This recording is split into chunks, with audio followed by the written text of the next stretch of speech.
हरे कृष्णा। वैदिक warrior channel को subscribe कीजिए और आने वाले वीडियोस को सबसे पहले देखने के लिए बेल आइकन को प्रेस कीजिए। हरे कृष्णा। हरे कृष्णा। आज कुछ ज़रूरी बातें अनटचेबल, जिन्हें हम स्पर्श करने योग्य नहीं समझते, ऐसे व्यक्तियों के विषय में। भगवद गीता कभी भी किसी भी व्यक्ति को घृणा करना नहीं सिखाता। कृष्ण गीता के 9वें नंबर अध्याय के 32वां श्लोक में बोलते हैं कि हे पार्थ, जो लोग मेरी शरण ग्रहण करते हैं वो भले ही किसी भी निम्न जन्मा कुल में जन्म क्यों न लिया हो, वो चाहे कोई स्त्री हो, वैश्य हो, शूद्र हो या चंडाल हो, वो परम धाम को प्राप्त करते हैं। तो इसका अर्थ ऐसा है, कृष्ण के हिसाब से गुण और कर्म, क्वालिटीज एंड वर्क एबिलिटीज, इनके ऊपर निर्भर करके समाज के जो विभाजन है वो आप अगर उसको अच्छा भी ना समझे, अगर आपको लगेगा कि ये विभाजन सबसे मुझे चिढ़ है, तो मैं बताऊंगा कि ये चिढ़ने की बात नहीं, ये है फैक्ट्स के हर तरह के आदमी में हर तरह की एबिलिटीज, हर तरह के गुण नहीं होते। अलग अलग लोग में अलग अलग टाइप के गुण और वर्क एबिलिटीज होते हैं। तो इस चीज़ को आपको एक्सेप्ट करना पड़ेगा। पर बात यहाँ पे यही है, क्या इस अलग गुण और अलग वर्क एबिलिटीज़ के वजह से जो ज़्यादा गुणवान है उन लोगों को जो कम गुणवान है उनके ऊपर घृणा करना चाहिए? बात ये है, ऐसा नहीं करना चाहिए। कृष्ण कभी ऐसा नहीं बोलते कि आप जो थोड़े गुण में आपसे कम है उनसे थोड़ा घृणा करो या फिर उनको नीच बताओ। ये बात कृष्ण ने कभी नहीं बोला। कृष्ण बोलता है जो ज्ञानी व्यक्ति है, भगवद गीता के 5वें अध्याय के 18वें श्लोक में भगवान कहते हैं कि विनम्र साधु पुरुष अपने वास्तविक ज्ञान के कारण एक विद्वान तथा विनय संपन्न ब्राह्मण, विनीत ब्राह्मण, गाय, हाथी, कुत्ता तथा चंडाल को समान दृष्टि से देखते हैं। तो इसके हिसाब से क्या समझ में आया आपको कि जो पंडित व्यक्ति है, जो गुणवान है, जिसमें सही नॉलेज है, जो ज्ञानी है, ऐसे व्यक्ति कभी भी किसी भी तरह से किसी को भी ऊंच नीच नहीं दिखाता और खुद भी नहीं ऐसा सोच रखता। कृष्ण क्या बोल रहे हैं? असली ज्ञानी वही है जो हर तरह के व्यक्ति और पशुओं को भी समान दिखता है, क्योंकि वो जानता है, जैसे भगवद गीता के 18वें अध्याय के 61 नंबर श्लोक में बोला गया है कि हे अर्जुन, हर जीव के हृदय में परमेश्वर परमात्मा के रूप में विराज करते हैं। ऐसा ज्ञानी व्यक्ति क्या देखता है? वो हर जीव के हृदय में परमात्मा को दर्शन करता है। इस विषय में वो कभी ऐसा नहीं करता कि ये ऊंच है, ये नीच है, क्योंकि वो जानता है ये जो है इसमें ईश्वर का वास है। इस हिसाब से ये सबको सम्मान देता है और सबके हृदय में ईश्वर का दर्शन करता है, इसलिए सबके प्रति उसकी समान दृष्टि, समभाव रहते हैं। तो यही है ज्ञानी व्यक्ति। तो इससे आपको क्या पता लगा? भगवान कृष्ण हमको इससे क्या सिखा रहे हैं कि जो व्यक्ति स्त्री छोटी पुरुष बड़ा, और तू चंडाल है, तू शूद्र है, तू नमशूद्र है, तू नीच कुल का है, तेरा अधिकार नहीं है शास्त्र पाठ का, पूजा पाठ का, तू कभी भी उच्च शिक्षा या कोई अच्छे काम के योग्य नहीं है। हम हैं अच्छे काम के योग्य, हम क्षत्रिय है, हम ब्राह्मण है, हम और कुछ ना भी हो तुझसे अच्छा है। तो ऐसे जो चीज़, जो लोग ऐसे आलोचना करते हैं, तो कृष्ण के हिसाब से ऐसे लोग मूर्ख होते हैं। तो मूर्ख लोगों के साथ अगर आप ज़्यादा उठेंगे बैठेंगे तो आप भी मूर्ख ही रह जाएंगे, क्योंकि जो हमारा जो एसोसिएशन है उसका प्रभाव हमारे व्यक्तिगत जीवन में पड़ता है। तो आपको इस बारे में सावधान रहना चाहिए। प्रकृति के नियम के हिसाब से अलग अलग व्यक्ति को, अलग अलग जंतुओं को अलग अलग जो शरीर मिला है उस शरीर का अलग अलग डिसएडवांटेजेस एंड एडवांटेजेस है। उस हिसाब से उनको घृणा करने के लिए भगवान कभी नहीं बोले कि जो अच्छा है उसको बहुत प्रशंसा करो, जिसमें थोड़ा ये है उसको घृणा करो। सबको समान दृष्टि से देखने के लिए भगवान बोले हैं। और बोले हैं ऐसे व्यक्ति जो ऐसे देख पाते हैं, ये देख पाना भी उतना आसान नहीं है। जिस चीज़ में आपको अच्छाई कम बुराई ज़्यादा देखेगा, आप उसके बारे में बुरा सोचोगे ही। पर क्या है कि वो चीज़ को बुरा कैसे ना सोचा जाए, तो उस बारे में आपको प्रशिक्षण लेना पड़ेगा, उसका अलग से ट्रेनिंग लेना चाहिए, उसके बारे में अलग से आपको सीखना चाहिए। थ्योरेटिकली प्रैक्टिकली आपको सीखना चाहिए कि कोई व्यक्ति बहुत काला है, बहुत ही काला है, उसके नाक से जो सर्दी वाले कॉफ वो टपक रहे हैं, उसके वो ठीक से नहाता भी नहीं है, हाँ, उसके शरीर में अलग तरह के एलर्जी से, स्किन प्रॉब्लम से, फोड़े है, तो आपको उसको देख के ही आपको उल्टी जैसा आ रहा है, तो आप उसको कैसे प्यार करेंगे, कैसे उसको प्रेम के भाव से देखोगे, कैसे उसको आप पॉजिटिव देखोगे। तो इसका भी एक ट्रेनिंग होना चाहिए। हाँ, तो ऐसे व्यक्तियों को प्रेम की नज़र से देखना, ये भी एक बड़े हृदय का परिचय देता है और ज्ञान का भी परिचय। भगवान कहते हैं कि जो ज्ञानी है एकमात्र वही व्यक्ति ऐसे देख सकता है।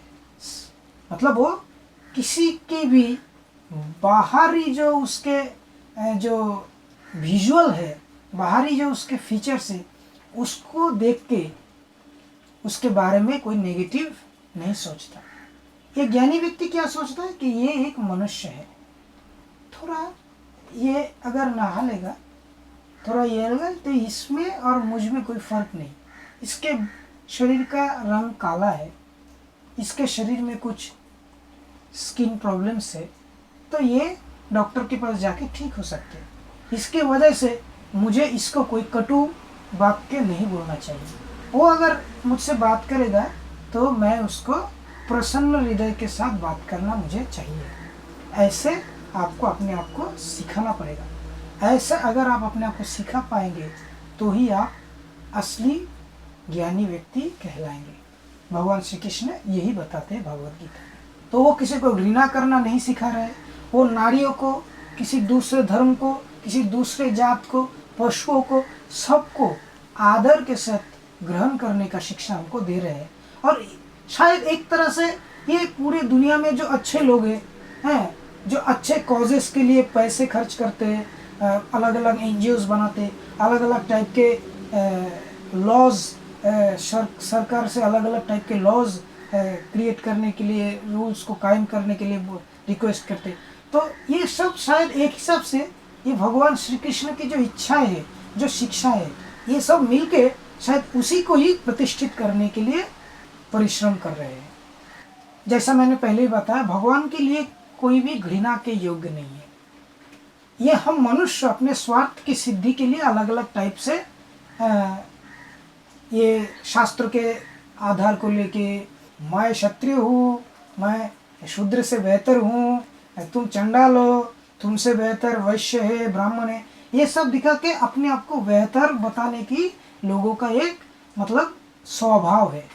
जिस तरह से आप अगर देखेंगे ये चीज़ हर जगह में आपको मिलेगा। 10 बंधु एक साथ अगर बैठे होंगे तो उसमें अगर कोई बंधु थोड़ा गा लेगा तो वो गा रहा है तो दूसरा बंधु भी ऐसा सोच सकता है शायद इससे अच्छा मैं गा सकता हूँ, तो वो भी अपना गाना गाना शुरू करता है।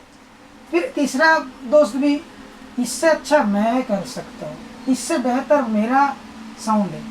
फिर एक साथ मिलके वो कौन बहुत बेहतर गायक है इसके कंपटीशन भी हो जाता है। ठीक उसी तरह से हम बचपन में ऐसे करते थे कि पत्थर लेके हवा में फेंकना। तो 2-3 दोस्त अगर एक साथ होंगे तो एक दोस्त ने अगर एक पत्थर दूर फेंका तो दूसरा तीसरा दोस्त भी सोचता है शायद मेरा पत्थर इससे भी दूर जाएगा। तो ये एक नेचुरली कंपटीशन हमारे अंदर इनबिल्ट है। हमको अपने आप को ट्रेनिंग देकर सीखना है कि किस तरह से हम कंपटीशन करें, उसका आनंद ले, पर किसी को घृणा करके नहीं। किसी को घृणा करके हाँ उस चीज़ का कंपटीशन नहीं करना चाहिए। हाँ, तो ये मनुष्य सुलभ आचरण नहीं है, क्योंकि हम मनुष्य हैं, हमें विवेक होना चाहिए। और विवेकवान जो व्यक्ति है वो कभी किसी को घृणा नहीं करता बेवजह। हाँ, कोई घिनौना काम किया है तो उसको घृणा करना फिर भी माना जा सकता है। हालांकि भगवत गीता में किसी भी तरह का घृणा को एक्सेप्ट नहीं किया गया। आप अगर भगवत गीता के 12वें अध्याय के 13 और 14 नंबर श्लोक पढ़ेंगे तो आपको पता लगेगा कि इसमें भगवान क्या बोल रहे हैं। मैं आपको बता दे रहा हूँ। भगवान कह रहे हैं, जो किसी से द्वेष नहीं करता लेकिन सभी जीवों का दयालु मित्र है, जो अपने को स्वामी नहीं मानता और मिथ्या अहंकार से मुक्त है, जो सुख दुख में समभाव रहता है, सहिष्णु है, सदैव आत्मतुष्ट रहता है, आत्म संयमी है तथा जो निश्चय के साथ मुझ में मन तथा बुद्धि को स्थिर करके भक्ति में लगा रहता है, ऐसा भक्त मुझे अत्यंत प्रिय है। तो आपको इससे पता लगा कि चाहे वो आपके जो जिसके ऊपर आपको घृणा आ भी रहा है, जो आपके शायद शत्रु है या फिर मतलब कोई नेगेटिविटी जिसके साथ आपका है, उसको भी आपको माफ़ करके उसको भी आपके एक बंधु भाव से उसको देखना चाहिए। किसी के ऊपर कोई द्वेष भाव नहीं रखना चाहिए। भगवान गीता में हमको यही शिक्षा दे रहे हैं। तो किसी भी हाल में आपको किसी से भी द्वेष भाव नहीं रहना चाहिए। पर क्या है, हालांकि अलग अलग सिचुएशन में व्यक्ति अलग अलग जगह में अलग अलग तरह से अलग अलग व्यक्ति से देश भाव के सिचुएशन में आ जाता है, पर आपको उसको क्षमा करके धीरे धीरे अपने आपको लाइट हल्का कर लेना चाहिए। आपके मन में कोई ग्रज नहीं रखना चाहिए। क्षत्रिय जो है वो अगर कोई आपके साथ अन्याय हुआ हो तो जो क्षत्रिय है वो उनके ऊपर जो कार्रवाई करना है, वो जो कोर्ट है, पुलिस है, वो उसके बारे में सोचेंगे। पर आप अगर नेगेटिविटी अपने अंदर रखोगे तो इससे आपका भी प्रॉब्लम होगा, आपके मन दूषित होंगे, आपके शरीर भी अच्छे नहीं रहेंगे, स्वास्थ्य भी खराब रहेंगे। तो ये सब चीज़ें आपको ध्यान से सोचना चाहिए। तो आज हमको पता चला कि भगवान के हिसाब से किसी से घृणा करना नहीं सही नहीं है। कृष्ण ने हमको यही सिखाया है। अपने खुद के जो अहंकार है, हम बड़े हैं, जो कंपटीशन माइंडेड एक मतलब इंसानों में जो एक नेचुरली एक कंपटीशन माइंड सेट है, इसको कंट्रोल में रखना है। यही शिक्षा आपको भगवत गीता से लेना है कि किस तरह से आप हर चीज़ में कंपटीशन नहीं कर सकते। किसी के बॉडी कलर, किसी के शरीर के जो बनावट, किसी भी तरह से कोई भी नेगेटिव कंपटीशन आपको नहीं करना चाहिए। ये चीज़ आपको समझना है। जिससे घृणा उत्पन्न होता हो, जिससे हिंसा जन्म लेता हो, ऐसे चीज़ों से आपको दूर रहना चाहिए। भगवान के हिसाब से कोई कम ज़्यादा नहीं है।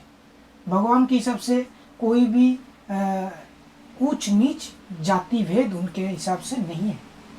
गुण और कर्म के हिसाब से अलग अलग वर्ण है, पर वो वर्ण समाज के कल्याण में उनके जो गुण है उसको कोई मैच नहीं कर सकता। एक शूद्र की तरह आप परिश्रम नहीं कर सकते, एक वैश्य की जैसा आप बिजनेस नहीं कर सकते, एक क्षत्रिय के जैसा आप प्रोटेक्शन नहीं दे सकते, एक ब्राह्मण जैसा आप ज्ञान शिक्षा ग्रहण नहीं कर पाएंगे। क्योंकि जो ब्राह्मण है वो उसका गुण है। जैसे कि लता मंगेशकर हमारे भारत के बहुत अच्छे सिंगर है, तो हर कोई थोड़ी ना लता मंगेशकर है। सचिन तेंदुलकर भारत के अच्छे क्रिकेटर है, तो हर कोई थोड़ी ना सचिन तेंदुलकर है। तो इस हिसाब से देखिए कि हर कोई हर काम नहीं कर सकता। हाँ, कुछ लोगों में एबिलिटीज है कि वो हर तरह के काम कर लेते, पर यह सब लोगों की बात नहीं। कुछ लोग हैं, सब नहीं। तो ये सब चीज़ें आपको समझना होगा। हाँ, और घृणा जो आपके मन में जो अलग अलग टाइप के घृणा है अलग अलग लोगों के लिए, उसको आपको डिलीट करना पड़ेगा। भगवान कहते हैं भगवत गीता के 9वें अध्याय के 29वें श्लोक में मैं ना तो किसी से द्वेष करता हूँ, ना ही किसी के साथ पक्षपात करता हूँ। मैं सबों के लिए समभाव हूँ, किंतु जो भी भक्तिपूर्वक मेरी सेवा करता है वो मेरा मित्र है, मुझ में स्थित रहता है और मैं भी उसका मित्र हूँ। मतलब आपको आसानी से ये बात समझ में आ गया कि ना तो भगवान किसी का दोस्त है, ना कि किसी का दुश्मन है, वो सबके लिए समभाव है। ना कोई उनका प्रिय है, ना कोई उनका अप्रिय है, किसी के साथ उनका कोई द्वेष नहीं। पर जो भक्ति पूर्वक उनका सेवा करते हो, जो भी हो, शारीरिक रूप से, मानसिक रूप से, गुण के हिसाब से, कर्म के हिसाब से, वो जैसा भी व्यक्ति हो, अगर वो भक्ति पूर्वक भगवान की सेवा करता है तो वो भगवान का मित्र बन जाता है और भगवान भी उसका मित्र बन जाते हैं। तो ये चीज़ आपको समझना होगा। आपको आपके जीवन में जो उच्च काम है, उच्च विचार है, उसके बारे में जानना चाहिए। चेष्टा कीजिए कि आप भगवान के मित्र बने। किस तरह से आप बनेंगे उसके बारे में अगर आपको जानना है तो जो भगवान के साथ जुड़े हुए हैं, आपके आस पड़ोस में अगर कोई जो भगवान के भक्त है, भगवान के नियम को निष्ठा के साथ पालन करते, ऐसे व्यक्तियों को मिलिए, उनके साथ जान पहचान कीजिए। और अगर आप इस तरह की शिक्षा लेना चाहेंगे तो इसको ना जो सारी दुनिया में यही शिक्षाएं लोगों में प्रचार कर रहे हैं, तो ऐसे कोई आपके निकट कोई इस्कॉन का अगर शिक्षा का सेंटर हो तो वहाँ जाइए, आप गीता की शिक्षा लीजिए और कृष्ण के शिक्षा के बारे में अपने जीवन में सब कुछ जान के आपके जीवन का जो कर्तव्य उनको ठीक कीजिए और उनके बारे में एक पॉजिटिविटी के साथ अपने जीवन को आप निर्वाह कीजिए। तो शायद आपको इस विषय में मुझे जो बोलना है समझ में आया। आज के लिए इतना ही। Thank you. हरे कृष्ण।